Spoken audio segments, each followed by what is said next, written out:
What's going on YouTube? This is Vinny from the Investment Club. I'm going to jump right into this one. Let me start off by saying I love Disney. It's a great company to own long term. Now, I was upset when they cut the dividend, but I understand these are extraordinary times and I believe the company knows what's best. It's got an excellent management team and I know the dividend will come back when things are back to normal, and I'm glad the company is taking steps to shore up its balance sheet. So I don't know if you've heard of these Squishmallow things. They're like little stuffed animals that I guess people are into. They released a Baby Yoda one and it was sold out in pre-sales in the first 48 hours. So anyway, these Squishmallow things of Baby Yoda are coming out September 24th exclusively at Walgreens? Wait, what?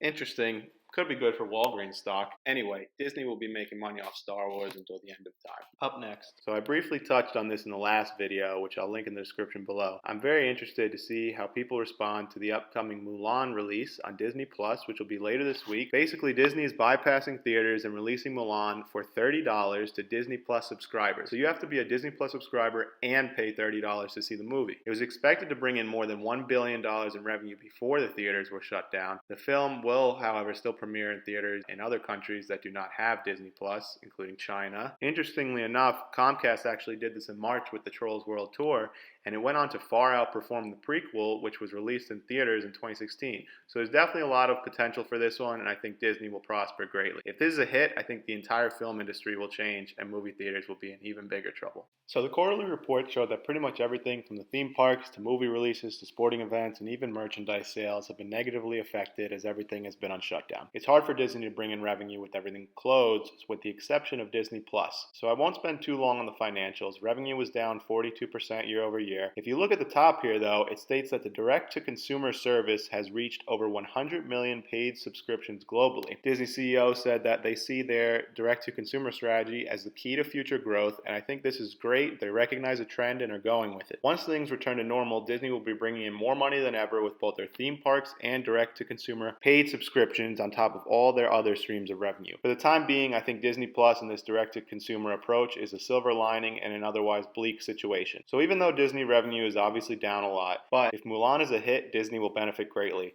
While $30 in addition to an already existing Disney Plus subscription may sound like a lot, to a big family, this probably is cheaper than actually going to the movie theater. If we take a quick look at some of the endless assets that Disney owns, we see here that they have Walt Disney Studios, Marvel Studios, Lucasfilm, 20th Century. If we go down to their media networks, they own ABC News, the FX networks, National Geographic, a 73% stake, ESPN, 80% stake, 50% holding in the A&E networks, which include Lifetime, History Channel. Disney even owns a stake in DraftKings. They have done a good job of bundling assets. I'm sure you've seen how you can get Disney Plus, Hulu, and ESPN Plus all on the same plan. This is great marketing as between the three there's content for the entire family.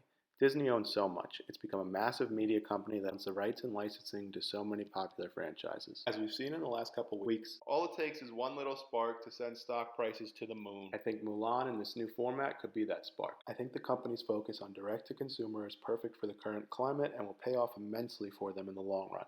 So I will be buying and holding Disney for the long term. I'll be adding to my Disney position ahead of this week's Mulan release. Let me know what you think of Disney in the comments below, and remember to like and subscribe. This is Vinny from the Investment Club, and I'll see you next time.